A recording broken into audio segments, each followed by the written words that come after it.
kids to bed, dad's home. We are the DWO podcast, representing the Dad World Order.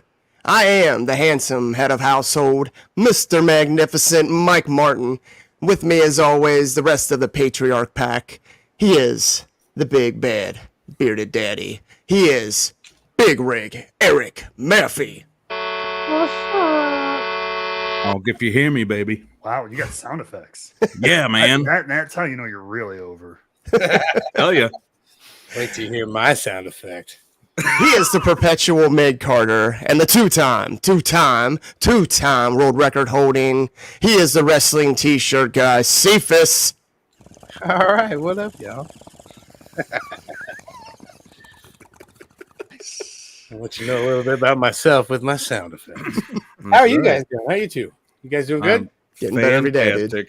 Fantastic. Well, as Mr. Magnificent said, we are the DWO podcast, and tonight we have with us a very, very special guest, the drama king himself, Mr. Matthew Ray. God damn it! Rehwoldt. Wow, Rehwoldt. You Rehwoldt. told me 2 minutes ago how to say your last name, and I botched it. I'm God not damn. inviting somebody to guest commentary anytime soon. No, I'm not. Speedball, Mick Bailey. Yeah, that would be me. Great today. For sure. This is Max. What? Yeah. That'd be. Oh, Roy. Maxley. Oh, Roy. Yeah, I haven't even drank anything yet. Awesome. Well, thank you so much for being with us, sir. How the heck are you? Of course. I'm doing fantastic. How are you guys doing? Awesome. Beautiful day, man. Hunky dory. Yeah, happy to have you on here. Finally, you definitely been a dream guest of ours for a while since we've been frequents at Wrestling Revolver. And once I found out that I know me personally, once I found out you were a big Destiny guy and whiskey guy, I was like, yeah, we gotta get this guy. Yeah. So how are we not best friends with this guy already? Right. We love all the same stuff. This guy's whiskey collection, as soon as I saw that, I was like, okay, they'll get along great. Oh yeah. What's that Casablanca line? This is the beginning of a beautiful friendship. That's right. That's right. Heck yeah. So, go ahead, Mike. Just to kind of do something special for us tonight, we all got together and put together a little flight. I know we said blind, but they all are marked just for logistic reasons. It was just easier. But what we have tonight is Buffalo Trace's Kosher Run. Yeah. Which is cool. I've seen it before. I've yet to have any of these. Awesome. Well, good, man. Neither have haven't I. had 'em either. So, Yeah. Cool. All four of us are trying all these for the first time. That's pretty yeah, well, that's great to hear, man. I'd say a man as well versed as you and find something you hadn't have without asking is no kidding. That is very true. proud dad moment here. Hell yeah. Absolutely. Proud whiskey guy moment. Yes. I'm sick of staring at it, so I'm going to start with what is the Buffalo Trace Kosher Weeded. So that's the one with the KW. Yes. KW. Okay. All right. Well, look, I love the probably whiskey. It is. Definitely whiskey. I brought out the El Segundo special edition. Mike's gonna be fancy Okay. with his Glencairn. I'm sitting here with a Amen. ceramic Oh, yeah. mug. I got a Party City. I did notice that. I mean, in terms of I don't know what the age is on them or anything like that, but they are fairly light in color compared to some other. Yeah, I'm not sure. I feel like if it's anything similar to the Buffalo Trace experimental stuff that they usually do, or like their offshoot they do those what are those different oak ones, the charter old Charter Oak or old Charter Oak. It sounds way too Single similar Oak to that other Project. brand. Yeah. Those are usually somewhere around 8 years. I think somewhere between 7 and 10 years sometimes. So I would imagine this would still be somewhere between 6 and 8 years, knowing BT. Mm-hmm. So I'm glad you guys know about that stuff because I'm not too hip on how it particularly is made. I just know it tastes good. I feel like that's the most important thing, though. So don't Yeah. Some of us just turn into Omega nerds, and it's what I do, and you learn about me, and there's a couple avenues in my life where it's become and that's how wrestling started, right? Was just like it was something that I got into, but then I can't. When I really get into something, it's hard to just like, oh, like I'm a fan and I like it and I do it every so often. Like I don't have hobbies or whatever. I have like obsessions, and there's like 2 or 3 right. things. Yeah, in my there's life. no. There's like it's either I barely touch it, or there's like something that I love. It like video games was that for me, wrestling was that for me, and whiskey became that for me. I was gonna say you're a Destiny player. You kind of have to be obsessed with it. That's a Collect everything. You guys are gonna get me back into Destiny, man. I never played a second of Destiny 2, but Destiny 1, like I said, it kind of hurt my I will butt. start all good, the way man. back over. I'm so far behind. Season's very good. This season has really picked my spirits back up after a few lackluster ones. Yeah, so. this year, especially the start of the year, was a little slow, and like expansion Narratively, it was rough. Yeah, it was a little mid, and the first few seasons were kind of, and then this one kind of really jammed it up our. Well, holes. they changed the kind of their seasonal model a little bit too. Yep. Like you're going after different stuff, and you got to level up a different way. It's not just rinse repeat a bunch of hey, play the activity. And they put more secrets into it and stuff like that. There's like bonus activities and everything like that. It's a big upswing for sure. So this is what's going on shenanigans. You said this is start Starfield. The kosher line? Yes. Oh god, yeah, that too. Oh my god. So I already got 25 hours into it. Oh yeah, Starfield it's a lot. I have committed to completing Tears of the Kingdom before I commit to Starfield, because first off, I named my son Link, so I'm obsessed with The Legend of Zelda. Okay. So I have to finish that for one, and for two, Starfield feels like it's about to take up all of 2024 for me. And there's a lot to do. Yeah, there's definitely a lot to do. I love that though. I mean, that's why I've had so much fun with Tears of the Kingdom. I have 25 hours in, and you've barely touched the main campaign. 20 of those was doing one faction storyline. Yep. Wow. Yep. One faction story, and that's just because, like Mike, how you said how you're like I'm obsessive compulsive, and I have to like look at every. I'm the same way. I have to look at every room. I have to look at everything I can possibly pick up. Bro, I steal so much. Yeah, dude, that's the one thing that's killing me about that game, though, is like they make it like they're like, oh yeah, you can do, be a bad guy, be a good guy, but man, if you're not a good guy, they seems like they punish you quite a bit.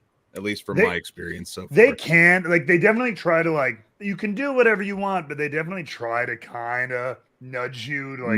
That's why I never have, or at least I'm not going to in this one. No human companions, because I'm not going to deal with oh, why did you do that? Why did you take that bribe or something? No, the robot is coming with me, and they will not judge me, and they will just protect me, and we will just go and get contraband and do all the fun shit. Logic. That's the cool thing I found out is you can actually have your traits removed and replaced. So I started out with extrovert, where I get bonuses for traveling with people. Yeah. I'm about to go switch that to introvert right now. Travel with a robot and just later. See ya. I don't need your lip. I'll hit your power switch. Dude, there have been so many times where it's been I'd make a lippy comment and it'll say Sarah, just like that. And I'm like, what? Fuck you, Sarah. I've got $50,000. What if my main thing that I picked was Space Scoundrel. I'm basically Han Solo. Let me be quippy. Yeah. Damn right. Damn, I chose Space Scoundrel too. I was hoping I picked different from my friends. I almost wanted to text you what did you do? What did you pick? I want to pick opposite of you. My parents are alive. Oh god, yeah, that parent one. I didn't do that one. I've seen. My parents are alive, and I have a house. So you also have the debt then. Yeah, so I went to super domestic. Yeah. Sarah's one of the main character, your first companion, and she's and the funny thing is she when you start out, she's like, oh, here at whatever the faction is they're a part of, she's like, you can do kind of whatever you want as long as it doesn't interfere with our stuff. So I'm like, oh, cool. So she doesn't care if like I do bad things. Rob people And then I make a quippy comment and she's like, I don't like that. Stupid. He's been by the canceled. way, this weeded pretty good. Yeah. So can you explain a small difference for these for me, Mike, since I'm stupid? What is the difference between the W and the KSR and the KR? So it's all going to be in the grain that goes into the mash and the percentages that go into that. Most, bourbon by law has to be 51% corn. Then after that, other grains are incorporated. You have, your rye, you have wheat, you have barley, you have oat. Shoot, I mean, people use all kinds of stuff, but wheat is a very popular one used by Buffalo Trace. Most of their popular lines are either a wheated or a rye mash. And here we have both selections. So you're going to have a heavy wheat in your mash bill. So after corn, your next main ingredient would be wheat. Do they give percentages for these kosher ones or no? I don't know. And I was even going to say, I don't even know the proof on these. Oh, okay. Because it tastes like a mid to high 90s to me. Yeah. I'd be surprised if it was over 100. I was just about to say the same thing. Probably about a 90 proof. That's my wheelhouse. Yeah. Like mid 90s. Ooh, it's my favorite. Especially on some ice. I wish I'd have got some ice in these glasses. I probably would have really been happy. You go for it, man. You know the best way to drink whiskey is the way Whatever you the hell you like. Yep. Yeah. Bro, my father-in-law, they just got a new fridge, and I think I sent you a picture of it. He got a fridge that creates whiskey balls. Yeah. It freezes the big ice cubes. Yes. Yes. And he was so excited to show me, and I was so excited to see it. I may not be a bourbon guy, but I know cool shit, and that's cool shit. That was cool shit, man. Yeah, dude. We are me and Mike are fairly close to Buffalo Trace, where it's within reasonable driving distance. Sure. So we less love than 2 us hours. Buffalo Trace. It's just a long, long line every day. Yeah. Oh yeah. And it's that's one of the few I've not. It's one of the major ones that I've actually not toured. I haven't done the Buffalo Trace tour yet, and it's beautiful grounds. It is. I know. Have you been to Woodford Reserve? Yes. That place is majestic. Just driving in through the stables and everywhere you look is a palatial stable. It's like, oh well, the sheik keeps his horses up here. Right. Now we just need to convince Sammy to book a show somewhere near there. Then we have. Oh my god! Yes, please. I just happened to slip on over, and we've made weekends out of it though. Hit as many distilleries and liquor stores down there as possible, man, and you just come back with a whole trunk load. Kentucky Bourbon Festival next week. Yeah, down in Bardstown. Mm-hmm. Yeah. Bardstown. It's only like probably 3 hours for you, but about 2.5 for me. Yeah. We I know around us, like many of the liquor stores that I go to, like I'll usually stop in just to see what they got and things like that. And it's always wild to me how like regular old Buffalo Trace has a limit 1 on it. Dude, it's crazy. And it's always gone. Mm-hmm. It's insane. Yeah, there's a couple of things where it's like, that's the regular, that is not a special release. That is nothing regular, a lot of Buffalo Trace's products has happened. I mean, Weller Special Reserve.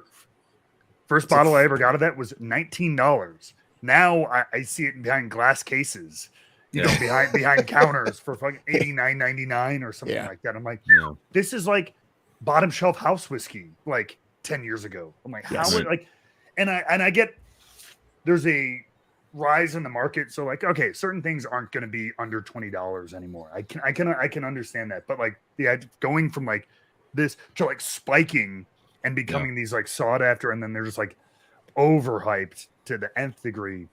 And there's a lot of people who think nobody can confirm or deny, but Buffalo Trace doesn't necessarily shy away from that. Like that little what's the kind of phrase I'm looking for? They kind of like the FOMO of it, or kind of like they rely on allocation, right? Yes, right. They hold back. They claim we don't have enough. We're trying to keep up. I think I don't think they're like totally like hoarding it like some people think, but I do think they're like, let's trickle it out just to keep that hype going and to keep it up or whatever. Like, I think they are controlling that a little. You know, my thing before whiskey was growing up was, well, not growing up still, Air Jordans, and hunting those down and shopping those and the secondary market and all that. When I started collecting whiskey, I was like, oh, it's the same damn game. It's just with a lot deeper pockets. Yep. It's every niche. And this is another thing that made me fall in love with the category and everything like that. It's more when I realized there was so much more to it than just like, oh, just bottles of booze, right? Like it's got its own niche community, like wrestling, like anime or comics or something, or like Comic-Con. We're at Kentucky Bourbon Festival. It's basically whiskey Comic-Con. You go down there, you go to a bunch of different vendors and hearing panels talk and doing all this stuff, and there's events. So I'm like, yeah, it's the same thing. It's a fandom, right? It's a fandom. It's a nerddom. It's a niche. It's a clique, whatever you want to call it. Yeah, and there's Reddit pages and groups and Facebook groups all about it. It's it's its own little niche community. Yep. How many like random conversations have you been into with random strangers in the whiskey aisle of a liquor store? Oh yeah, absolutely. More than I care to admit. 100%, 100%. Kind of surprises me I've not been into it already, man. Because I mean, you see, I have a whole fucking room full of wrestling. Yeah, if you like collecting things, here's another thing you can collect. Yeah, it's definitely up my alley, man, and it's something I enjoy as well. The hard thing about it, though, that's coming from like I do a little bit of collecting with like memorabilia stuff and everything, but not too much. But the awesome yet painful thing about whiskey collecting, especially from people who have that collector mindset, is it's consumable, right? It's not something you just put on it. Like some people do just put it on, and we all hate those people who just put it on a shelf and never open it. But it is there's a little scary, like this thing that I finally found. Maybe I've been looking for it for a while. You get it, you want to try it, and you know that eventually at some point it's going to go lower. You're going to drink the whole bottle. You're going to drink it. And unless you're literally like a whiskey investor, which I hate people like that, who literally just buy it to put it in a closet and they'll hope it increases value and then they'll sell it later. So they keep it sealed. It's a collector hobby, but it's also like it's an enjoyment hobby. That's what I like about it. Yep. I buy whiskey to drink, man, and that's sometimes and share, drink and share. Drink and share, yeah. Oh, there's never been a time I've been over to Mr. Magnificent's house where he hasn't been like, "Hey, try this." Same. I've only been there once. Same. First time I went over there, I'm pretty sure he was like, "Hey, check out this documentary. It was on Hulu. It was neat on Hulu." Oh yeah. And it was like we met each other at work, and I ended up coming over and I'm seeing all his bourbon. I'm like, wow, this is so cool. He's like, oh, you got to check this out. And we like watched the neat documentary like the first or second time I was over there. It was awesome, and I learned a lot. I learned a ton. It was great. Deep on the indoctrination train, weren't you? Oh yeah. I don't say that I didn't tape his eyes open. Right? But... Yeah. Listen, you're gonna like this too. Like it. I need more friends. I mean, I had already kind of, because I was a beer drinker for a really long time. Like I was, just Miller Lite, and then like I got into craft beers, and then that got old really quick. And I was like, wait, I'm kind of developing quite a bit of a gut, so I'm gonna switch to something that isn't gonna give me that as much. Sure. And so I just started getting, I'd get like a bottle of Four Roses Yellow Label or whatever, nothing crazy. And then I met Mike, and I think I had said something about bourbon once at work, and Mike was like, head first. It's all it takes. Yep. Hey, let's talk about this. Yeah. My tail started wagging. Yeah. And he's taught me quite a bit. And I've had some really good, and not just bourbons. He got me on the rye train. I wasn't really a fan of it for a long time, but he gave me some good recommendations. So yeah. One of our universal favorites is Wild Turkey 101 Rye. Oh, so good. Mike refined you. Yeah. Dude, Wild Turkey 101 Rye. I think the most expensive I've ever seen it was like $28. Yep. And usually Kroger has it for like 20. Yeah. And dude, I don't go through a bottle of whiskey quick. And I got that, and I was through it in like a week. Oh yeah, because I was just like, this is the easiest drinking, and it's so good. And when it hits your lips, Wild Turkey in general, man. Like yes, and until Russell's Reserve's one of my favorites. They're starting to kind of ride the wave and putting more and more like limited fancy stuff out, which is fine. But like, we're seeing a little bit less of like the Russell single barrels, which sucks. And like, even sometimes in some towns, rare breed is hard to find now. Really sucks. But yeah, they're one of those ones where like they have incredible stocks, even in their like lower price option. Like if you're into the hobby at all, Wild Turkey 101 it's just a step above their bottom shelf, which is just their Wild Turkey 80 proof.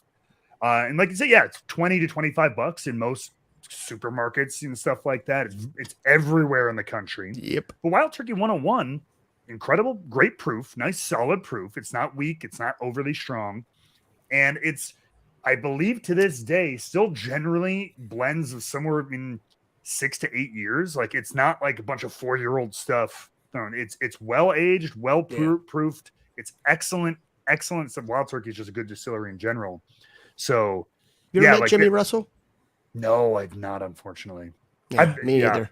I want to. I believe today, if I remember, a buddy of mine, Rare Bird 101, who's a whiskey kind of creator on the internet. Oh, that's a pretty cool name.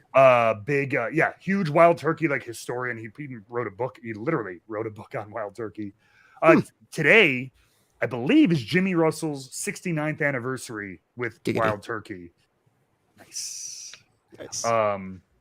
So yeah. Every time I go to the gift shop, you hear people's like, "Oh yeah, he's always down in there." Never once have I been in there. I know they say like he does. He sometimes will just hang out there though, which is funny and such an old man thing to do. Yeah, but his idea of like his front porch is like a whiskey distillery gift shop. Yeah. Yep. He's just probably done that for ages now, and it's just kind of like his hobby. After church, he stops in and sits in the chair and says hey to everybody. And instead of get off my lawn, it's get off my t-shirt display. Get out of here. Dude, I'll tell you what, his one he did with McConaughey, that Long Branch, I really enjoyed that. That was one of my favorites. Okay. What's that? So you're the one that like one that liked no, it. All right, that's it. It's an inside baseball joke. A lot of like bourbon geeks like it was kind of poo-pooed a little bit in the really a lot of people didn't like it. It was too low proof. It was too like the mesquite thing was like interesting, but a lot of people didn't love it. But I've heard funny thing is, which is probably why they made it. Hi, Krista. Nope, that's actually my daughter. I think a lot of like casual whiskey drinkers really enjoyed it. They thought it was a really easy to drink and everything. Which that's probably what I enjoyed about we don't like easy to drink. We want something that's weird, strange, like give me something layered, hazmat that hurts. Things going on. Yeah, like high proof, all kinds of things going on. Blah blah blah. Because we just want to dissect it all. But I have heard from a lot of people who don't turn their life upside down for whiskey that they really enjoyed it. I thought it was good. I mean, I had a nice coupon on it, so I got a good price on it. And that's good. It was never good. I don't think it ever was really expensive. Like even when it came out, it was like $35 or $40, I think. Yeah. So wait, McConaughey has his own whiskey? He developed it with Wild Turkey. It was like kind of like his. He put his name on it. Yeah, you gotta watch the promo video for it, dude. It's so cool. He like goes into Jimmy Russell's office, and Jimmy pulls out a bottle from like prohibition or something like that from the 20s, and they all have a drink of that shit, dude. I listened to his autobiography, Green Lights, on Audible, man, and it was one of my favorite listens of the whole year. I was gonna say, how was it, brother? Even when you're at a red light, brother, even though you're stopped right there, it's still a green light, because it's holding you back from something that you're supposed to miss.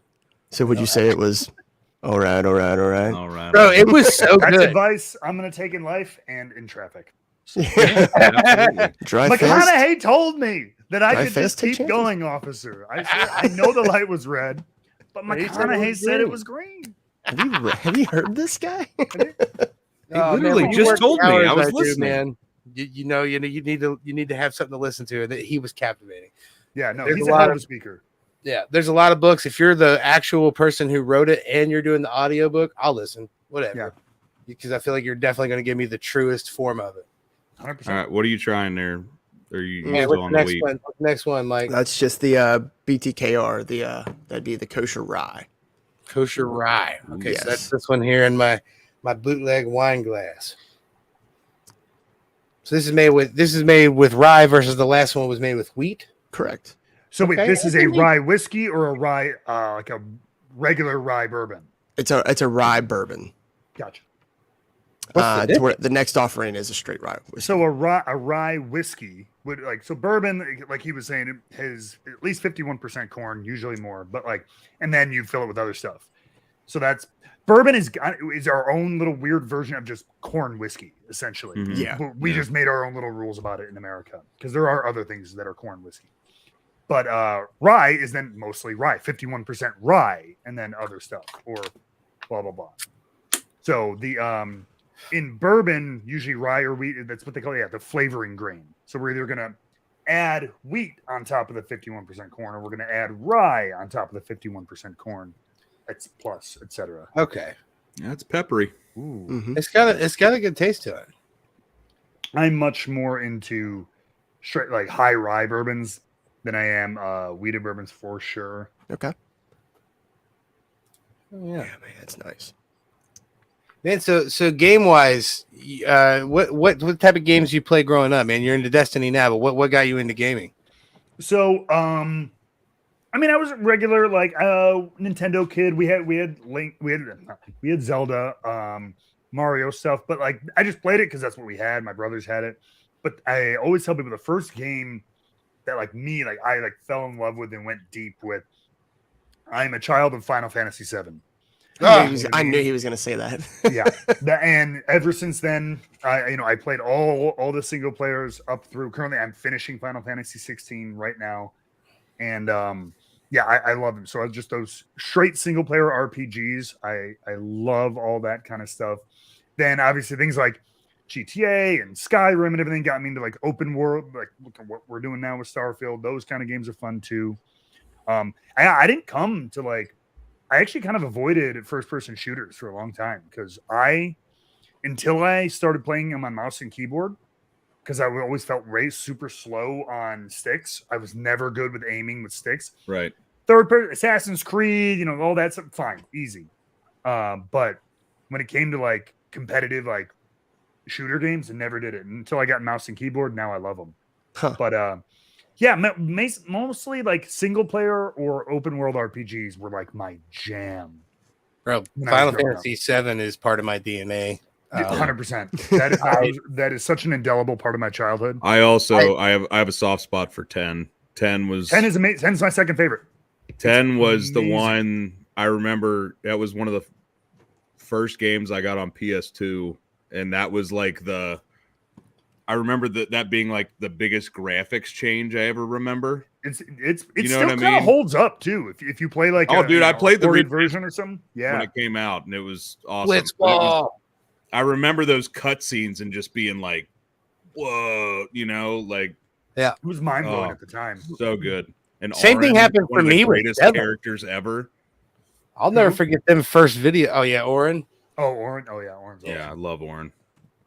See, Mike, we gotta get you into these, man. We're getting Mike into other games, man. He just started his first ever Pokemon, which you at least have one badge now, right? Dude, you got two? Ooh, there we go. Elite Four, he's Suck it. coming for I just you. got on a boat, man. What's happening? Oh, he's on the SS and look at him. Yeah. Wait, No. which one? Which game? Which So Let's- version? I Let's Go didn't have an Pikachu. original Game Boy to let him borrow, so he's playing Let's Go Pikachu. He's playing the first I was game in gonna the say, way. I'm can you go all the way back to red or blue? Yeah. Oh, He's I starting never- with Let's if Go only. Yeah, I wish Yeah, I I- still had my old Game Boy Pocket. I love do that too. shit. I had my original Game Boy still. What? Really? And I refurbished it. Sell it to me. Hell You no, don't get it. that's a piece of my childhood. Okay, Yeah, well let me have part of your childhood. I'll give you some of my children. Yeah. You can have my brother or something, man. I'm keeping the Game Boy. Look at this. Please evolve your Pikachu. Hey, Ash never did it. I'm Never gonna did do it. All right. Nope. Man. So I get on excited top, now. Yeah. When something evolves, that's exciting, man. On top of that, man, it's a cool moment. You say you're just now dabbling in shooters. You don't play any Fortnite, do you? No, a couple people in like my Twitch community are really big into Fortnite and have tried desperately to get me into. I've played it a few times. I always hated the building thing because they removed it. Them. I know, that's when I tried it again. It is fun, but now it's fun when it comes to shooters. Now I want it to be first person. Yeah. Okay. I don't like third person shooters. For at least, again, if I'm going to be trying to like competitively, I'd rather have. Did you ever try out Siege, Rainbow Six Siege? No, I played. I didn't get Siege. I've played CS:GO. I played Apex, Overwatch, and now Destiny are kind of like the big ones. Okay, I got to ask you with the Destiny, what are your thoughts? Do you think they're actually going to resurrect PvP with Joe Blackburn's statements that, hey, we're putting a team together and all this stuff?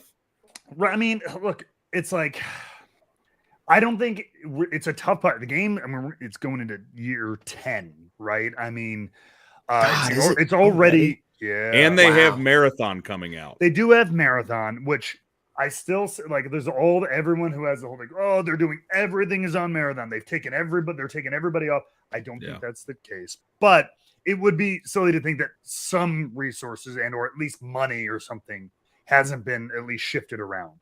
Right. And so, but that said, I think it will improve. I think they do listen. One of my biggest pet peeves, and I thought wrestling fans were bad. Man, like hardcore gaming fans, nothing is ever good enough. Like nothing is dude, it's all Destiny bad. had all to the take time, their community managers off of Twitter because they were they getting like death threats and shit.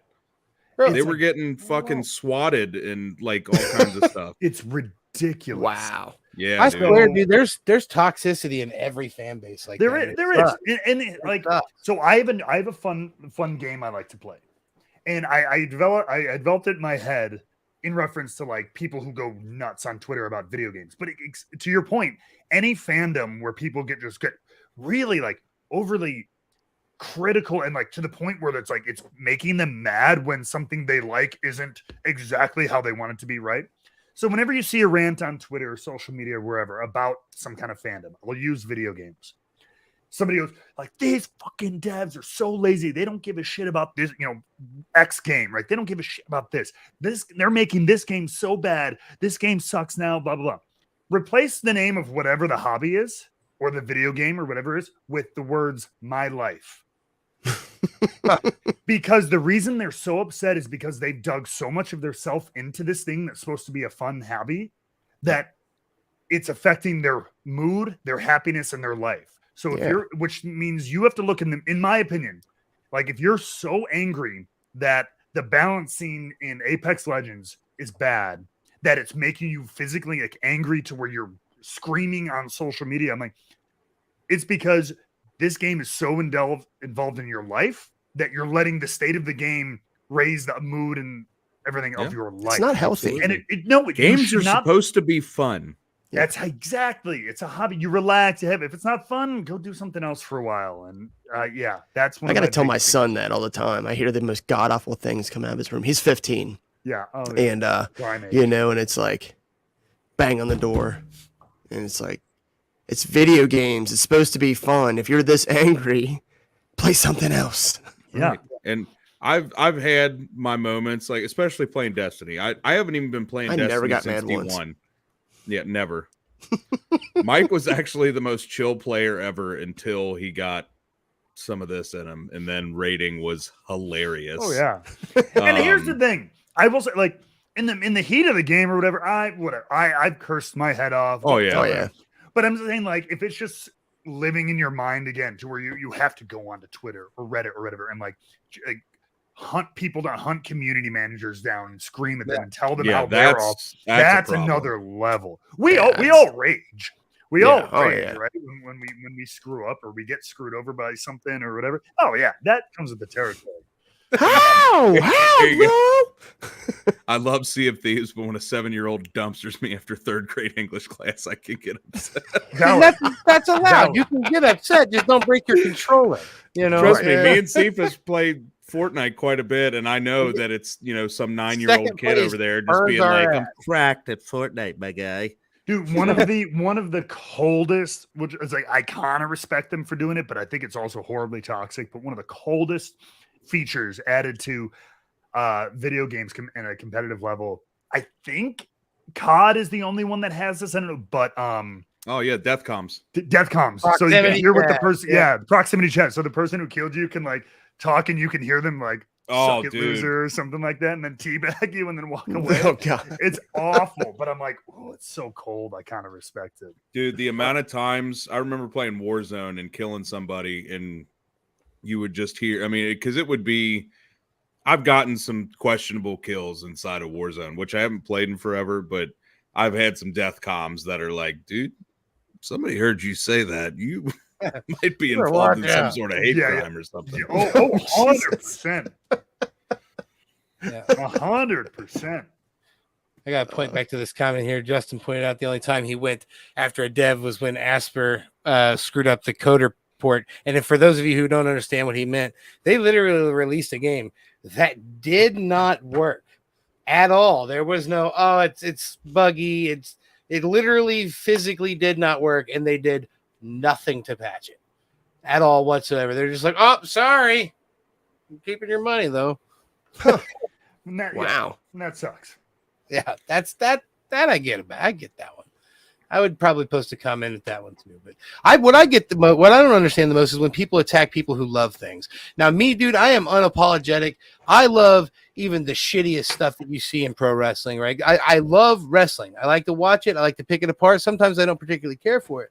But even when I don't care for the match, I still love it, if that makes sense. Sure. And I often, especially with my t-shirt gimmick, I get people in there, commenting like, this is stupid. No one gives a shit. Okay, dude, but I love it. You know what I mean? This is for me. I don't know why you got to take time out of your shitty day to come shit on my day, because, I'm just over here. It says more about life. them than it does about you.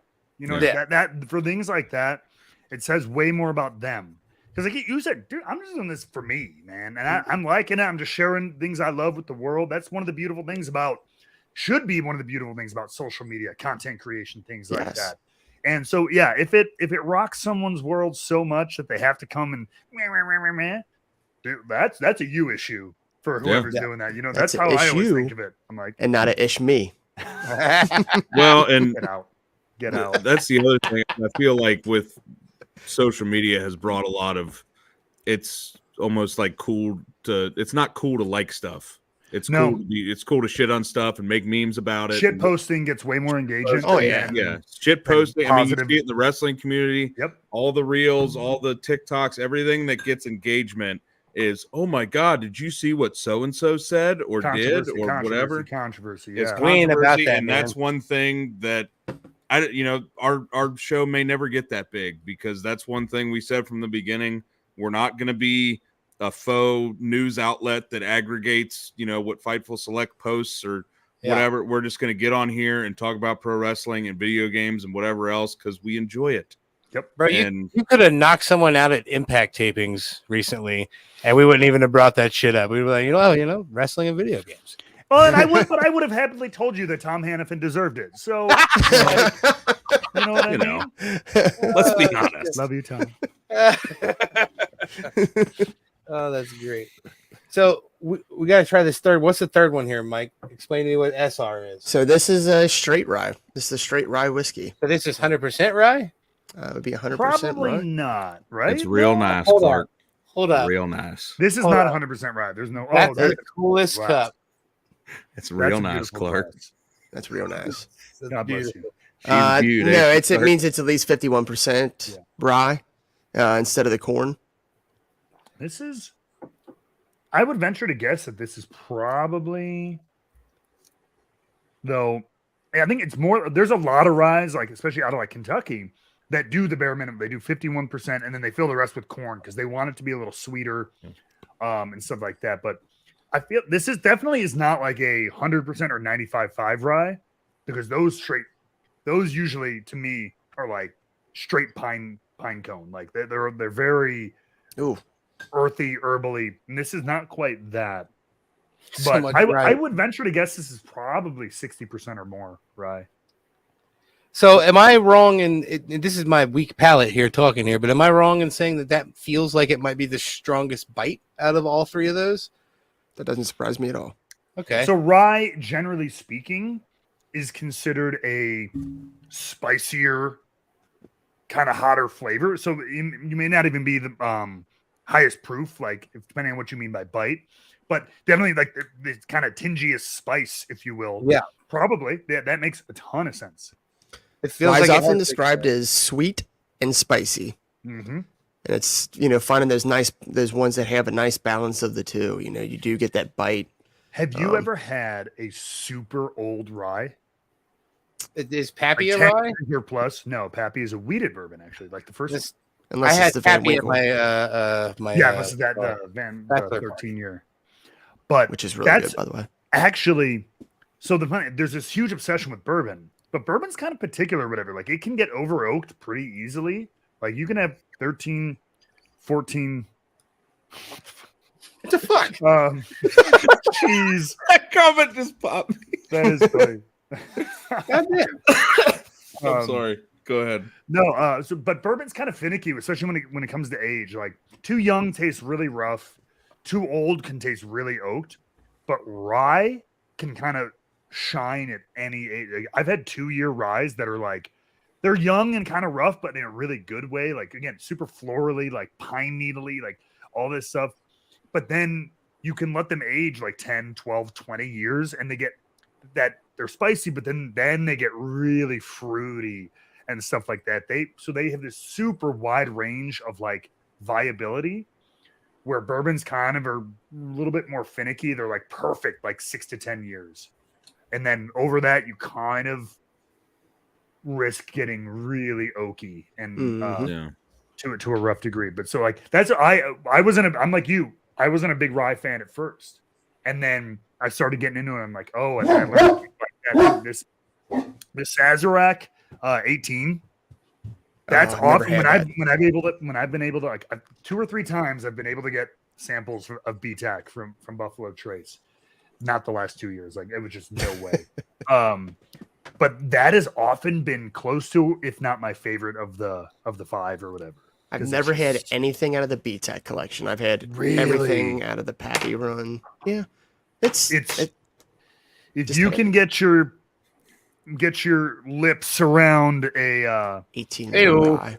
The Sazerac 18-year rye, or I don't know, goddamn all of them. The Handy's okay, but GTS, Saz 18, and the I think the Eagle Rare 17-year is actually pretty damn good. Yeah, I'd really like to try that because the 10-year offer is pretty nice. That's another one that's stupid I to know. find. That's one of my favorite. Like I love it because like again, that's if I want something lower proof, it's 90 proof, but it's 10 years, so it's got some great age and character to it. And it used to be around for like $40, and now you can't see it anywhere. You got to have a lottery for not anything anymore. And that's another Buffalo Trace product. Yep. Everything they have is a lottery. Everything they have is allocated. It sucks. I ain't never won jack squattery and no lottery. I'll tell you that much. Yeah, usually you go down to Buffalo Trace, and my wife likes the thrill of the hunt with this stuff too. So she likes to go down and it's like she's like, well, what if they have this? I was like, I don't care what they have. Get as many Buffalo Traces they'll let you buy, and then one of whatever they're offering because it's all good stuff. It's all good to drink. It is, and like it almost makes me angry that it is. Because I'm like, damn it. All the, I don't want to like you. Yeah, in a way, because again, there is all this little controversy over like how much they're allocating and how much there is a lot of overhype on it. But everything they make, like I don't think they have outside of some of their weird, like some of like the benchmark stuff is kind of very meh. But like their general main core products, they're all good. Yeah, like Weller Special Reserve up to like full proof is all good. Blanton's is good. It's not $200 good, but it's good. Again, regular Buffalo Trace regular Buffalo Trace is one of my favorites actually. It's one of my, for people who are new getting into it, I'm like, try that one. It's really sweet. It's soft. It's a nice 90 proof. Mm-hmm. If you're lucky to be in one of the areas that like it is pretty available, it's like $30 usually, $35. So that's always one of my go-tos if I can get it. So what's the market like up your ways? I mean, I know what it's like down here in Kentucky. We're not a regulated state. See if it's there in Ohio. They have the OHLQ. I used to work for it, actually. Oh, really? Yeah, I used to work for the distribution center that did the main, like letting it go to all the state liquor stores. All the trucks came to us. It's a really cool job, man. I ended up with quite a few discounted bottles. Basically, anytime there was a whole skid that was destroyed, like for example, if we broke a bottle on the top and it got all these cases wet underneath, we had to throw every single one of those cases away. And by throw them away, I mean they wanted us to open them and pour them out. That's how I tried Booker's for the first time. That's how I tried all kinds of different stuff. Every different flavor of UV possible. Like, sure. Yeah, they had all kinds of neat stuff there, man. But my boss wasn't supposed to give those out. But you know what? He don't work there anymore either. So neener boo boo. Stick your head and do it. Johnny, are you a Scotch guy at all? I have gotten more into Scotch in the last few years because again, my goal is like not only do I want to know like all whiskey, like I really want to drink a lot more because I got stuck in bourbon for a while. Mm-hmm. I wanted to try all whiskey from around the world. I just want to try all spirits. Like I'm getting into like. Yeah. I'm getting into rums, brandies, Canadian whiskeys, tequilas, stuff like that too. But Johnny Walker, again, they have a whole huge lineup too, from Johnny Walker Red Label all the way up to Johnny Walker Blue and all that stuff. Just depends. I think the regular releases, they're fine for for that $40, $60, $50, $60 mark. They're fine. They're fine scotches. I think there's probably, like with anything else of the major brands, there's better ones probably than you can find out there for that same price. Find something that has Glen in the name. Actually, right. What's the one of the kind of like the standard Scotch release that I like the most is oh my god, why I'm blanking on it right now. Bruichladdich. Never had that. Wait, is it Bruichladdich? No, it's not Bruichladdich. What is it? Frick. Tomatul is good too, but frick. Glenlivet. No. This is gonna make me really Bunnahabhain. That's it. Bunnahabhain. Their standard like 12-year. It's like for $50. You can find it on most shelves. 12-year. I think it's like either fully or partially sherry aged. It's really good. It's usually like I said, like $60, maybe 65, but. If you're looking at like Macallan or Johnny Walker with like their regular old crap is like $50-$60 anyway. Yeah. The Bunnahabhain 12-year, it's usually in a little gray tube. It's got a red label. It's fantastic. Okay, I'll be on the lookout. Either of y'all ever been to the Jack Daniel's facility in Tennessee? I've not. No, man. Actually, right before COVID. So like I have a Whiskey Page Wrestling with Whiskey. That's just my Instagram page to just nerd out about whiskey. Right before COVID, the PR people from Jack Daniel's had hit me up because they were inviting a bunch of like whiskey creators to a whole thing they were going to do. And like, it wasn't just like, hey, come for a tour. It was like, come down to Tennessee on the hill outside of Jack Daniel's. We're going to have a bunch of Airstream trailers. We're going to put you up. You're going to get your own trailer. Like, but you can do that. We're going to pay for a meal. We're going to take you out to dinner. Then we're going to have you on a tour led by the master distiller at the time. All this, it was going to be like a 2-day thing. Then we're going to have like an after party. It was like this huge like media push for something. And then COVID hit. And they were like, we're going to reschedule. And like, we just want to be safe, so we're going to reschedule a few months later. And then, of course, no. And it just got scrapped. And I'm like, no. Gosh, that sucks. Bro, COVID killed so much. I've talked about it before on here, so I'm not going to go too much into it. But my wife and I had never had a honeymoon, and we had insane seats to WrestleMania 36. We had our own private place on Treasure Island for an entire week. Nice. And then COVID was like, no, you don't. Yep. Neener. I had a whole trip to Japan planned. A whole Vegas, 6 days in Tokyo with my wife for April of 2020. Wow. Yeah, dude, it shut down. My 40th birthday party was going to be that year, and it was going to be epic because my 30th was great. Yeah. I wore my junior year prom suit. There's a cake fight. My first Irish car bomb. And that was the last thing I remember. Oh, Irish car bombs are the best. Oh my god. So that comment right there was by Real Belt Collector, which I do have a photo if you don't remember. That is this gentleman right here, Mr. A fitting Brandon. name, to be sure. Yeah. That dude, he's got quite a few. He's working on one for us right now. He is. Oh, He is working nice. on trios belts for us. Hell yeah. That's So, cool. like, That's It's cool gonna as be hell. pretty cool. We're trying to live the gimmick, man. You're just trying to have Yeah. fun with some pro wrestling, and it's getting us to hang out with you and drink some whiskey with you. So it's working out, man. Yeah, dude. Ain't too bad. Shit, we had Chambers on already. We got Al Snow on next week. You can't really Nice. Yeah, shit on me. You know what's funny is my wife showed me today. She's like, "Hey, have you seen this preview for this new documentary on Netflix?" I was like, "Yeah." I was like, "That's the guy we're having on our show next week." She's like, Yeah. Oh yeah, that wrestler show, right? That's Yeah. that debuted in like 2 days, right? It debuted, Yes, right? actually, on the 13th. 13th. And then we have him on the 21st. We tried like hell to land the 14th, but I guess that couldn't happen. We'll settle for a week later. That's fine. Yeah. No, it's pretty cool, man. Like you said, it's the opportunities this has afforded us already, and in a year's worth of work has been astounding. You know what I mean? And just it's so crazy how far a conversation and just asking will take you. And I've preached that to my kids over and over. Just ask. Ask Worst they the, can say For is no. example, ask the question. I'm a huge believer in that. Yeah. I always say, what's the worst I could say? No. There's so many people who have like, well, I don't want to ask because what if they don't? I'm like, just ask. No one will ever get mad at you for asking, as long as you're not asking. And if they "Hey, you're do, gonna they give weren't it to worth me, having on right?" in the first place. Yeah. 100%, yeah. But for simply asking, like, hey, could we do this? Or hey, I wanted to know if you blank. Yeah. I don't know anybody, any reasonable like human who would get mad at you just simply for asking that. But what do There's they one say? thing that always gets me whenever I do these meet and greets, and this is probably just me being stupid, but I never know which wrestler just like charge for pictures and which wrestlers you can just take pictures with.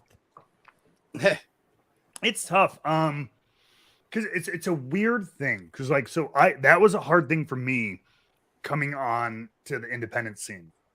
Because you're a notable name because you've been to the big times. And when I was with WWE, because you're up there, you make a good salary and everything like that. So all that stuff, like you saw fans autograph, whatever, take a picture, sure. Because it was like, I'm not making money. This isn't where I'm making my money, right? Off of meet and greets and stuff like that. I'm making my money just because I work for this big company, and it's very fortunate. So coming out, I would see people that I'm like, oh, am I supposed to charge for like, hey, if we take a, so like, I never liked doing that. I'll be honest, I never liked charging for like a selfie or whatever like that. But there are situations where I'm like, it's kind of part of the deal. I'm like, I'm down here, I got to do the best I can and everything like that. So my old thing was, if you buy anything, I'll take as many photos as you want. Like here, like you and your brother, whatever. I don't care if you buy the $5, big sticker. I don't care whatever it is. You know what I mean? Like I'm not asking you to spend 30, 40, $50 to get, a photo of something. But like, yeah, literally, you buy a $2 sticker. Let's take a selfie. Like whatever. Like that's kind of like, come on, my thing. And that makes sense. Or like, and I'll make exceptions too. If you're just like, hey, like I'm here, can I just get a quick? Sure. But like, if you're the person who's like literally going to every single person, that's the only thing you're doing is like you're getting photos to do something. Because here's the thing, the bigger thing that I usually don't, because it feels so weird. Because like a selfie with you, you're not turning. It'd be real weird if you did turn around and sell that on eBay. Right? Yeah. Nobody's gonna buy. So it's not somebody like buy this weird picture of me, and right, absolutely. Like it is one of the reasons though why I did stop like signing things at airports. Which that's different, dog. I mean, they didn't pay a ticket for shit. You know what I mean? It'd be different too if it's a kid sitting there with your shirt on waiting for you versus a dude with 30 of your pops. You know, like when they came out with that video of those guys asking Ray to sign all that shit. I couldn't believe there were people trying to give Ray shit. I love that most people stood up for Ray, but there were a few in there that I was like, what? Like he should sign because he owes us what? No, he doesn't owe us a damn thing. Yep. Yeah. Same thing happened. I think there was another video that came out. I think it was Jeff Hardy. Somebody tried to get him to do a bunch of that shit. Dude, and like I feel bad because like those are big. And maybe just because they know the responsibility of their kind of level of star power. Like they were way more patient than I know a lot of people would be. I'm like, my thing was usually even at WWE was like I'll sign one or two kind of things, right? Right. Yeah, I want to cut. Exactly. Well, hey, we'll all sign it at Revolver Redacted. Yeah. Or not Redacted, Redemption. And Redemption, and then you can sell it on eBay. I'll tell you what, we are sad we didn't get to see it at Redacted. That was our first Iowa show, and that was that was fun. That Iowa venue is it's big, so they can pack a lot of people in there. It's really nice. It's nice, spacious. It's not as cramped as the Dayton venue, but I will be back on October 8th. Yes, we'll be there, baby. So you that's my birthday weekend, man. Yeah. That's going to be a fun one, man. 2 shows in a row, and they're doing that's the same night they're doing they're doing a double day, right? Because they're doing the Women's Grand Prix and Redemption. Yeah, and then they got Kaito too, which is cool. Kaito, Kiyomiya, which is pretty cool. The United Gringo Street Fight. Yep. That's gonna be a cool day. And the Women's Grand Prix alone, dude, the star power that has on it, unreal. Hosted by Renee. Yeah. Dude, like that's the one thing. Like Sami Callihan, man. For those out there, again, he's made his name. He's been in WWE. He's been a huge name in Impact and everything. Of course, all over the independents and everything like that. People know him for he gets crazy matches and he's the Death Machine and all this stuff. But like, man, the work this guy puts into his promotion, which is Revolve again, which that's how I met these guys here. Again, if you're anybody watching at home and you're not really familiar, I imagine if you're watching this, you probably are. But just in case you're not, like I don't say this because he's my friend. I don't say this because he books me and pays me some money. I swear to God, like I've seen a lot of independents and stuff now. It is one of, if not the best truly independent promotion. Like going to the production he puts into and like the care he puts into like editing his videos and promos. Yes. And the guys he gets to take people like Roland to take photos, take video and everything like that. Yeah, man. Like we love having Roland on. We do Revolver rewinds every time after a show now. And that dude, you can tell how much that dude cares too. Yes, exactly. And so like all that stuff, and he puts a lot of effort in. Like there's way more production and effort put into that promotion, even from a backstage level, that a lot of people probably don't even realize. That way more so than a lot of independents out there. So like I have so much respect for all the stuff Sami does for that promotion and everything like that. Every single person that we've had on that's had any dealings with Revolver whatsoever has echoed those same feelings, and the word family is often thrown around there. Like it just feels like one giant family backstage, and it just has great mojo going for it. Good vibes. Like there's no BS back there. Like it's run professionally, like, and same stupid things. Like, and again, this is a little like behind the curtain.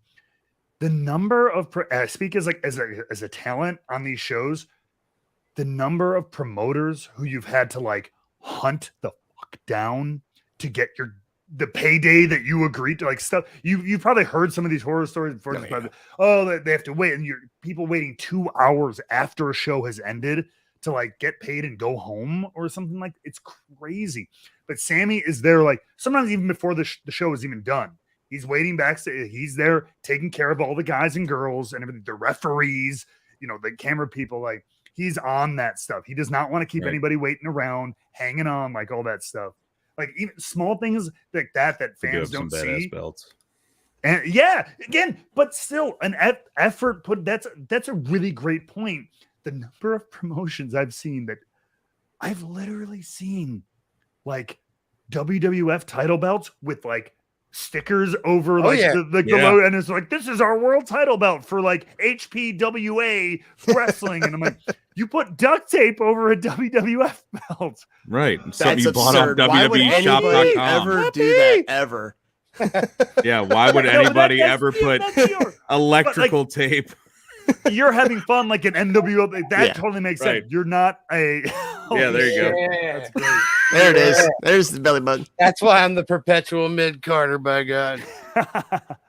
Who is this pup? Reno? I have to know. I'm a sucker for dogs. Oh, this is one of my Mike's got herd. plenty. Is that a Great Dane? Yes, I have 5. Yeah. 5? Yes. Yeah. Are they all Great Danes or are they? Yeah. 5 Great Danes and a miniature Schnauzer. Come here. Yeah, tell me about it, dude. How do you have room to live and breathe?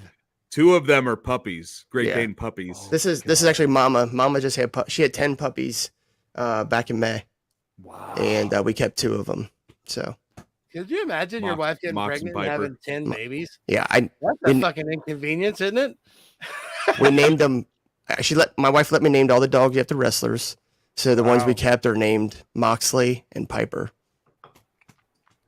So You are, I believe, the second for sure, if not maybe the third person I know who's named a dog Moxley.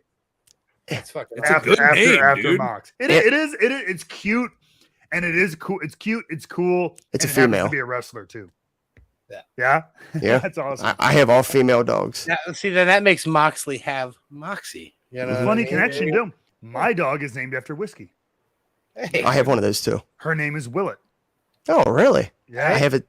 I have one named Taylor Rye. She's not down Oh, here. really? Yeah. That's I recently just great. traded a 1.75 a Eagle Rare for a bottle of yeah. Taylor Rye. Mike, how's that? I have a food? I have a Costco membership. Yeah, you would have to. You would have to. It's a lot. But Dude, every time I'm over there, I always talk about it. Like anybody that's like I'm, taking a picture of the dogs and like send it to somebody, they're like, "Oh my god!" And I'm like, "Yeah, there's 3 of them, like 3 grown ones." God damn. And now I'm they like, must be dude, it's fine. Between literally a lot of like, whiskey and a lot of dogs. I think I have to come over at some point now. yeah, please do. Bro, you'll It enjoy is. it. It's a funny thing about them. They're gigantic dogs, but they have little spurts of energy. You know what I mean? We'll let them out in the yard and they'll run the yard for 10, 15 minutes. Then they nap. Yeah. You're like me. You know, little spurts of energy, then you need a nap. And Absolutely. they like to curl up in little tiny spaces and they just love, man. They're just giant, big babies. So Absolutely. I gotta So, get man, this guy. This we- is Briscoe. Oh my god. Look at the whiskers on him. He's getting his beard in. He does. just So, like daddy. pretty sure he's a That's right here. Willie, come here. lab dachshund mix, and Get him. my friend found him on the side of the road, and we took him in, and he is a Mark Briscoe through and through. Oh, All right. you did the dog. My headphones fell out, so I can't hear you. But this is Willet. You get She got pretty woken dog. up from a nap, so that's not. She hates me, I'm sure. But Showing Yeah, off it our was- kids, you know. when Yeah. she's very we were lucky. She's very chill. When we got her, my wife was like, "What are we gonna name her?" Blah blah blah, and she was like, to my surprise, she was like, "Well, are there any good?" She's like, "Are there any cute like whiskey names?" And I was like, "I don't know." I'm like, "I'm not gonna name the dog like Jim Beam or anything." So I was like, "Man, I'm like Taylor, yeah, and stuff like This that." It is was Pappy. I'm like, rare breed, a turkey. I don't know. I was like, frick. And then I had said, I'm like, Willet. She's like, Willet? And I was like, oh, that's actually kind of a cute little name. So, so we stuck with it. We call him Willie for short. And we call her Willie. Costco semi-truck 53-foot trailer. This pulls up the mics up. Oh, yeah. All right, I'm loaded here. He got Yeah. that platinum membership. What up, What up, Dan? Hey, Dan. But yeah, so he is, from the best of my knowledge, he is a dachshund lab mix. So he's really funny. He has like a big cute. like lab head, but he has Yeah. a short little dachshund body. Oh, God. But he said, you know what the hottest thing on earth is? He said a dachshund specker dragging through a jalapeno farm. I'll see myself. Good God. Stick around, brother. The dad jokes are appreciated here. Oh yeah, we love him. So look, we've hit our I- hour already, man. And I'm not saying we have to leave it anytime soon, but I have to make sure that I bring this up before we get too far, because I don't want to forget the sing off stuff that you did with Big Cass. Yes. I go back and I click on it every once in a while just to check it out again. Bro, that was some of the reasons I watched NXT was the mid card, if you will. You guys nailed everything, man. And I really am excited to see that you are, meeting back up with your former partner in crime, man. That's a really cool thing I see that's on your plate in the future, man. How did that come about, man? Did you guys just basically got the opportunity and ran with it, or what? So, well, the big thing was, so I'd put out a thing like last year that I was like, I think like, because I'll be honest, after kind of even COVID and everything like that, and then once I kind of started everywhere, I've told this in a lot of interviews, but like, excuse me, everywhere I'd gone post WWE, I ended up doing commentary because that's how I finished with WWE. I was doing that, and so then I kind of took wrestling bookings again, did a few. But like I did Impact, and after like 5 months, they asked me to. They're like, "Do you want to do commentary?" Because their team was changing. New Japan, I did like 2 matches for them, and then Rocky Romero asked me, "Hey, do you want to jump on commentary?" And then what is this? And kind of, I'm like, so I kind of was like, I was just like, I'm like, look, this is, and I always thought long term, this is where the longer term bread is going to be buttered because I can do that until I'm 50 if I want. Oh yeah, right. So last year, like I'll be. Again, kind of just straight blunt. Like I didn't get a ton. People weren't, and maybe it was because I spent so much of my time on commentary. People didn't see me in that wrestling light. I was like, I can't get this like one booking every like 6 months, man. I'm like, it just at that point, I'm like, I don't want to go, or like, and I don't know if I can. Like I don't know if I can deliver. I'm like, unless I'm like in the ring training every single day for that one match. I'm like. So I'm like, let me just kind of lean back. I'm like, I'm just going to do commentary. I'm happy to host. I'm happy to ring announce, commentate, like manager, whatever. I don't know how my in-ring career, I feel like I'm maybe done. And I was totally okay with that, legitimately. But this year was like, that was all fine. But I'm like, man, it'd be nice to do every now and then. Like if I could, I'm like, let me think about it. Like if I could do at least once or twice a month, like a match like that's doable. Like it's enough to kind of keep me going, but not enough to where like I don't need to be doing. I don't need to have a Mike Bailey schedule. Let's put it that way. Doing like 6 matches every week, like he's doing 2 a days on. I don't know how he does it, dude. Dude, I don't know. I've asked him, he should. Like, I don't know. He smiles. He's just probably like real casual about it. Like whatever. It's just another day. Like he works a literal like Monday through Friday in a wrestling schedule. Yes. And it's like, dude, how do you do that? Because like, even like there's the weekend, most weekends he's booked at least, for sure, like at Friday, Saturday, off on a Sunday, maybe a Thursday. If it's one of those shows that does that. But then he's telling me he does like, he's great. He does his Twitch stream too. He watches wrestling, but then like he tells me about like there's this local promotion. It's either his or somebody that he knows. He just does like fun matches or helps put it together on like Wednesdays. So like, most weeks he's like probably wrestling like Wednesday through Sunday. Like he's busier than guys like on TV, like dude, WWE guys. One of my favorite things ever is seeing him last year at GalaxyCon. So I don't know if you've heard of Fantasy Super Cosplay Wrestling. They run it. Oh, that sounds vaguely familiar. Yes, a lot. They basically talent come and they dress up as, anything from Spider-Man to Jay and Silent Bob. Like it's cosplay wrestling. And he came as Deku, which I'm not super familiar with anime, but whoever watches anime will know who that is. But like, this is a guy that I had watched in Revolver, I had watched in Impact, have these absolute like banger matches, and then I'm watching this guy dressed as an anime character again having a banger match in what is supposed to largely be a comedy promotion. Yeah. And I'm just like, how? It's unreal. I don't get it.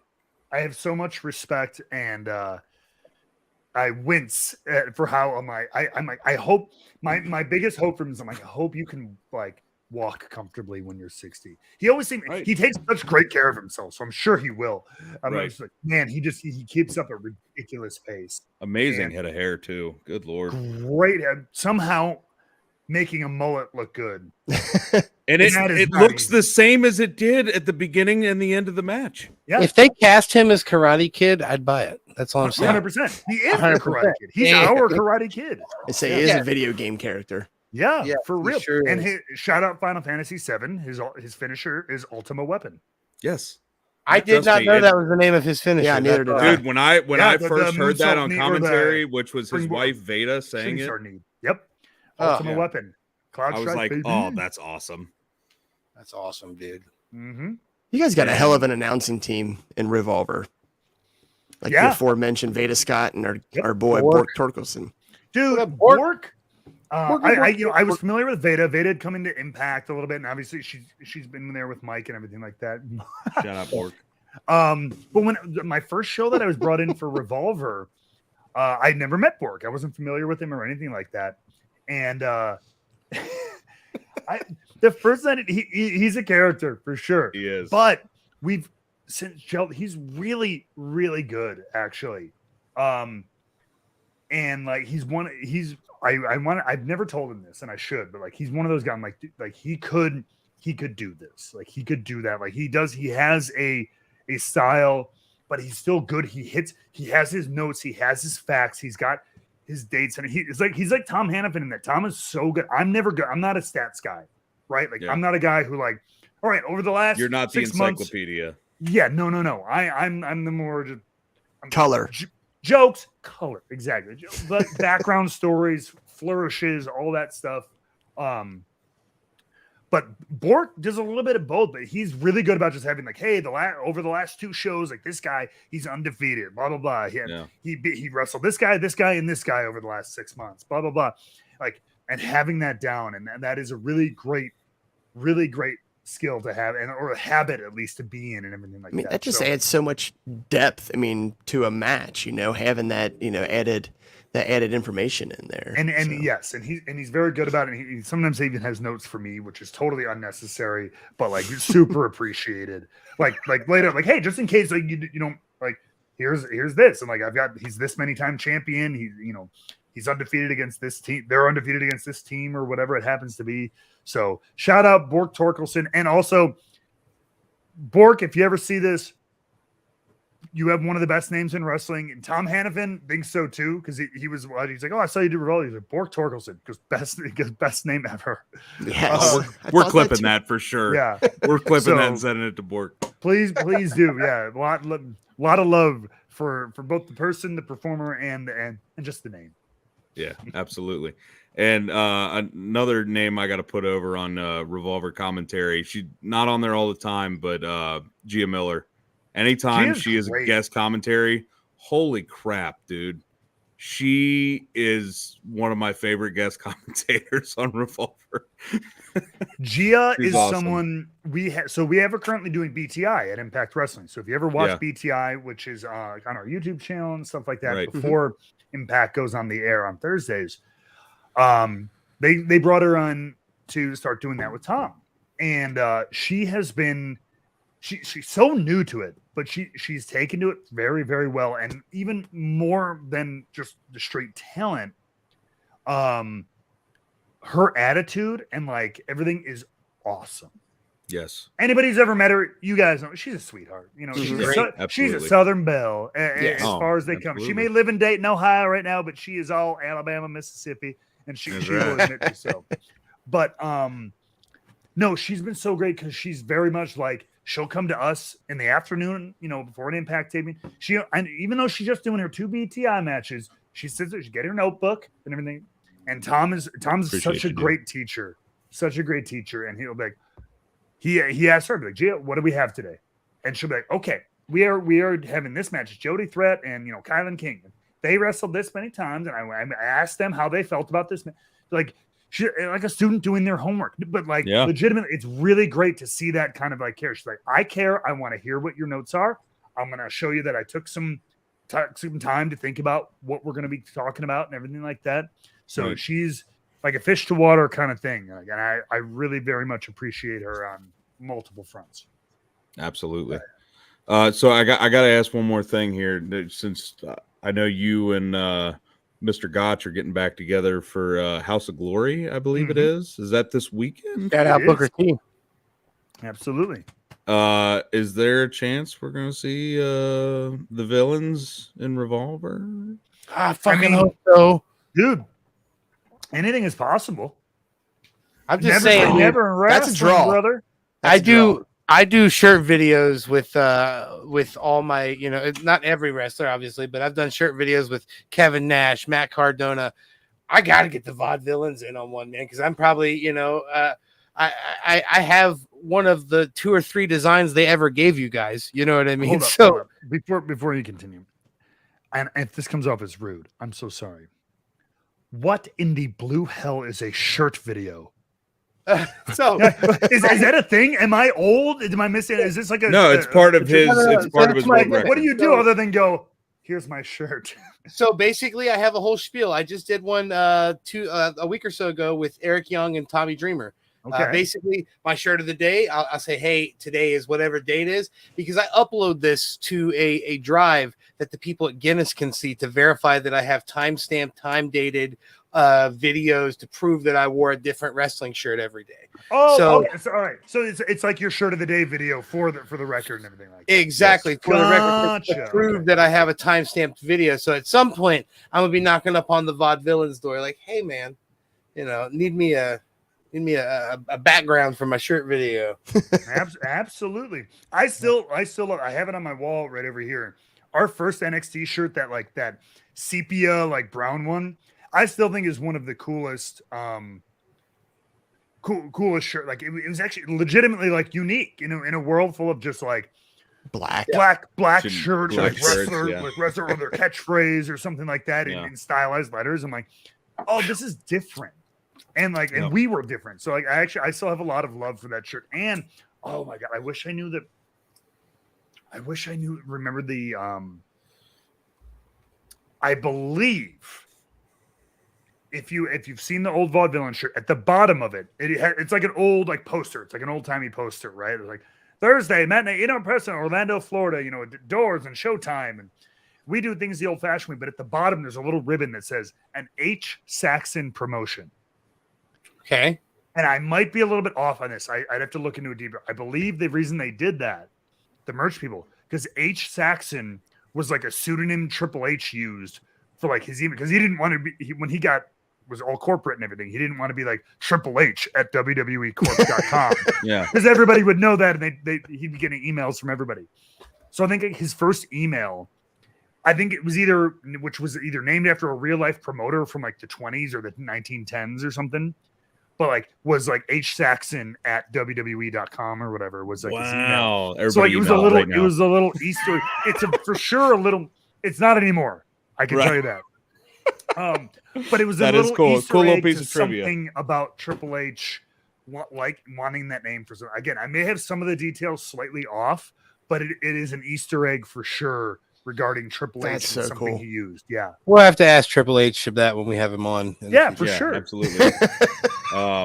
Cephas, you might have a shirt donator here. I know. Hey, this fit I literally have a small Xia Li shirt that I need to bring out and show you guys, because I wore that on account too. I wasn't gonna not wear it.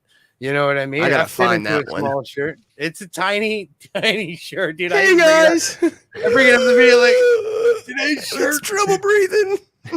Xia Li shirt, it's about the size of her.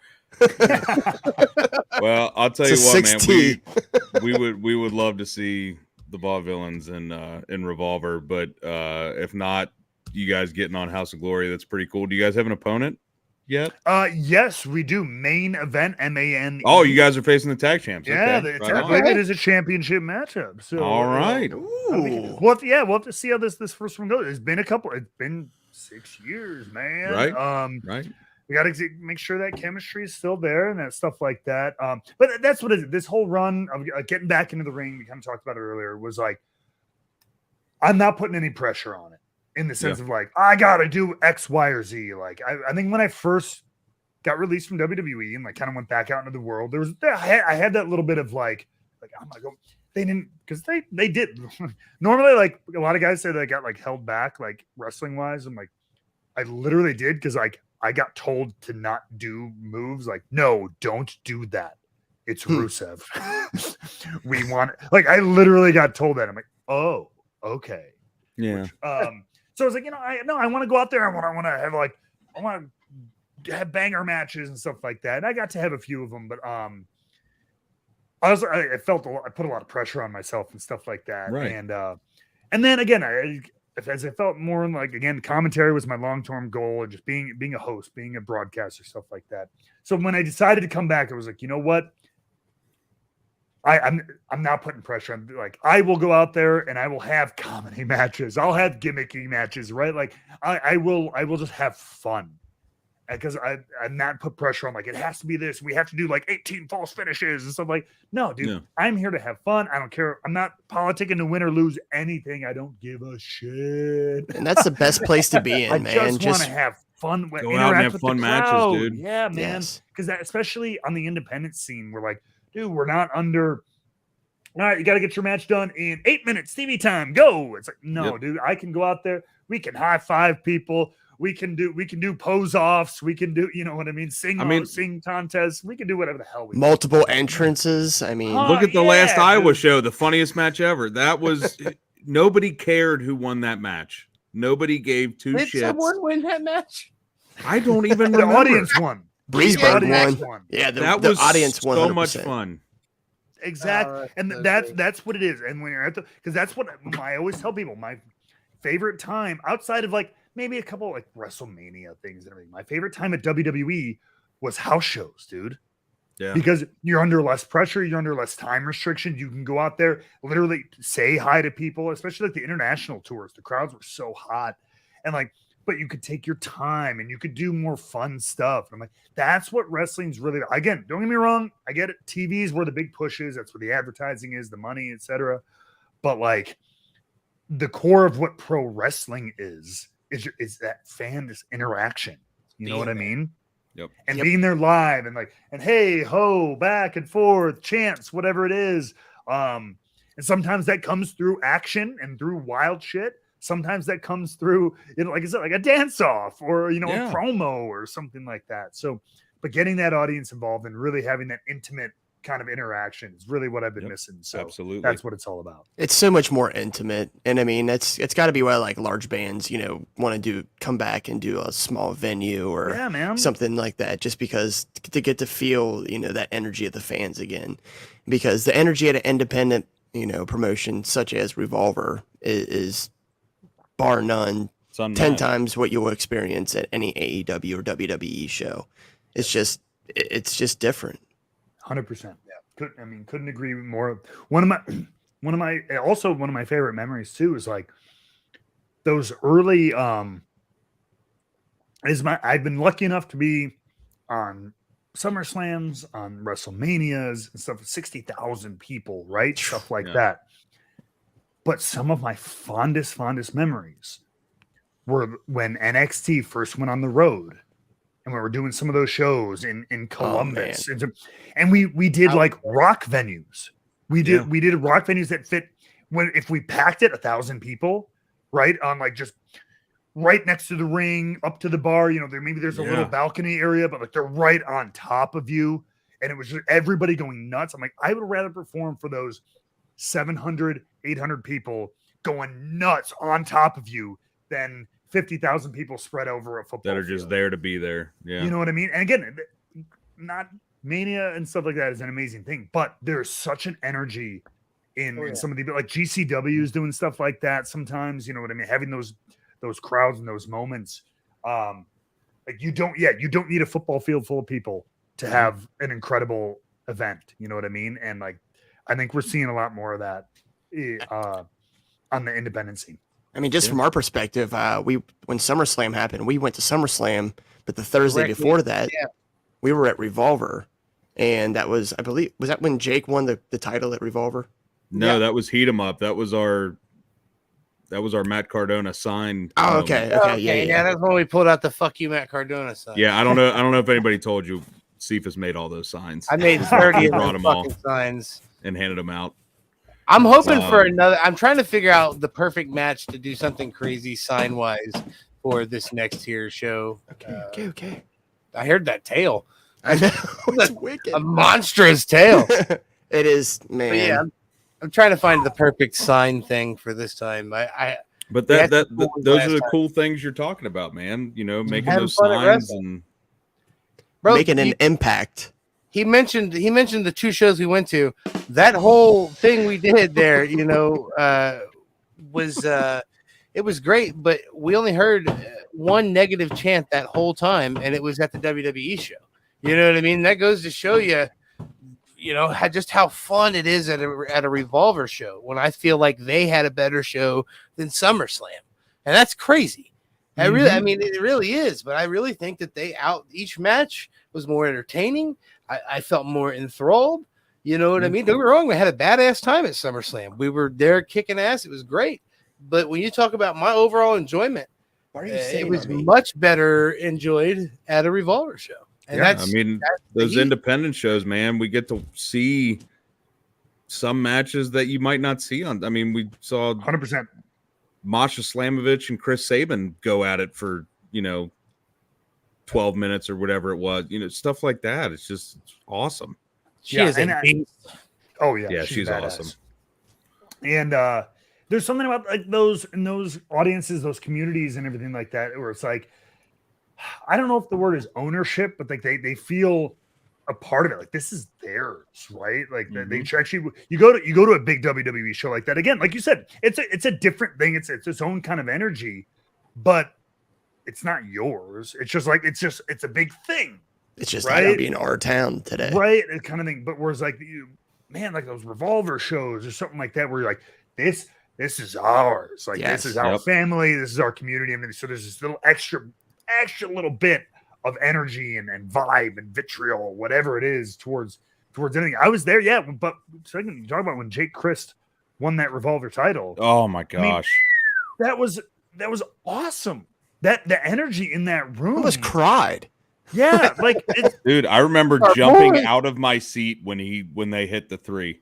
And it didn't have 6 months of national television behind it. You know what I mean? It didn't have, but it had years of people who knew these performers on a different kind of level and had been in this very room, and watched them succeed and fail and everything like that. And so like it had that same, even though it was in a different environment, it had that same level of emotional resonance as something like a Daniel Bryan title win at WrestleMania, right?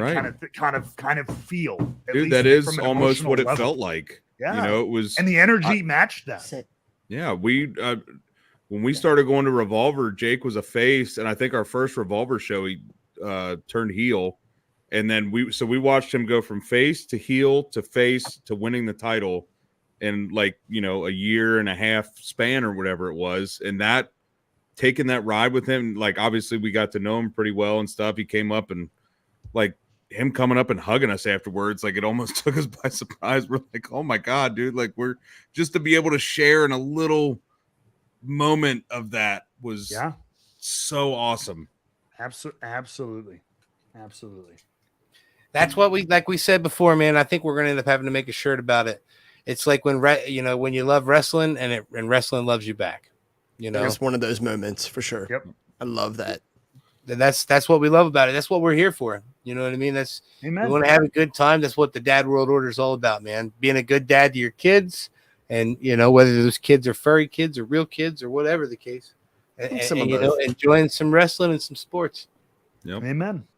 Speaking of which, man, any kids on the future for you guys? I know you guys are the epitome of a carny life. Your wife with their burlesque shows and you being a wrestler. You guys are no, we are full up with fur babies. I don't think we have kids on the horizon for us, but yeah, we do. We live that kind of circus life. So we love it that way. I can speak for someone who recently has puppies. I can say keeping a baby dog is very challenging, right up there with keeping a baby human. And anybody who has baby humans will probably. I've had both, so come at me. Okay, well, there we go. All right, there. I have teenagers. That's true. So yeah, actually, you speak from experience. That's true. Yes. Right. Here's to that. Oh, hell. You fellas got anything else before we head out of here? I do got a piece of dad advice for you. All If you're feeling sick and your kids are worried for you, I just went through a little bout of sickness myself. I think we all three did. But if you're feeling sick and your kids are worried about you, explain it to them. Tell them you're going to be okay. Let them know. Sometimes kids are confused. Sometimes kids need a little bit of direction. And, like, for example, I slept most this past weekend, and my son was a little worried about it. So I explained it to him. So kids don't know. We may have figured it out, but for the most part, but they haven't yet. So sometimes it's weird to see their heroes put down. Yeah. So, explaining that to them is definitely helpful. Yeah, absolutely. Sir, do you have anything you'd like to plug before we get out of here? I mean, now you guys, most of you, know where to find me. I'm on, Impact Wrestling's on Access TV every week. We're also, if you don't have Access TV, because everybody doesn't, it's on YouTube for the literally $1 a month membership. You can watch it pretty much live. I think it's on like a 30-minute delay because it doesn't have commercials. So that's a bonus. See, I didn't know that. So yeah. So for the 99 cents a month membership, you can watch it each and every week. That's ridiculous. It's a really good deal if you think about it. They should run with that. That's available all over the world, so everybody can watch it if they want. But then, me personally, come find me, Drama King Matt. I'm on all social media, Twitch stream a couple times a week. Big video game guy. And then Wrestling with Whiskey on Instagram if you're a whiskey nerd like me or Mike. So come check it out. Other than that, that's it. Rock and roll. If you guys got do you know is House of Glory on Fight Plus or no? It's for sure it's streaming somewhere. I know House of Glory streams on Fight, but I didn't know if it was on Fight Plus or not. That I'm not aware of. You'd have to check out their if it isn't, I think I'm gonna have to maybe buy a pay-per-view. We'll see. Spend me $1 or $2. Yeah. Raw. I gotta catch that Impact 1000. Looking forward to that. Yeah. Yes, that starts this week. Like I said, it's actually going to be across like 2 weeks. So there'll be like legends and stuff coming back over the course of this coming week and the week after. So tons of cool stuff going on over the next 2 weeks with Impact. Yeah, man. All the clips I've seen so far, definitely it seems like a pretty awesome show. The Dudleys. So, yes. Team 3D, baby. So good to see Devon. Yeah, Devon out there spinning around had me real happy. I like that they released that. Yeah. Hell yeah. As always, we have been the DWO Podcast. I am Big Rig Eric Maffey. He is Mr. Magnificent Mike Martin. He is Wrestling T-shirt Guy Cephas, and he has been Drama King Matthew Rehwoldt. Rehwoldt. Messed it up again. Shit. Rehwoldt. I'll get it right one of these days. One buddy. day. He's not getting invited to commentary, is he?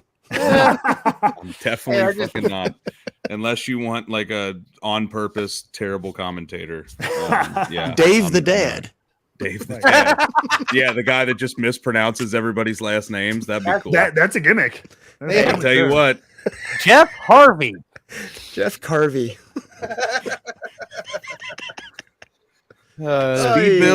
Speed Bill Mick Booley. What's this guy's name? Yeah. Dude, thank you so much for coming on. We really appracate it. Thanks for having some drinks with us. No, yeah. Thank you. Yeah, I don't do a ton of wrestling podcasts these days because I'm like, let me say shout this out too. I love wrestling. I love talking about it, but it's so much of my life sometimes. It's like I don't want to go through how was NXT? How was Rusev Day? How was the same thing? And like, so I tell people, I'm like, you got it.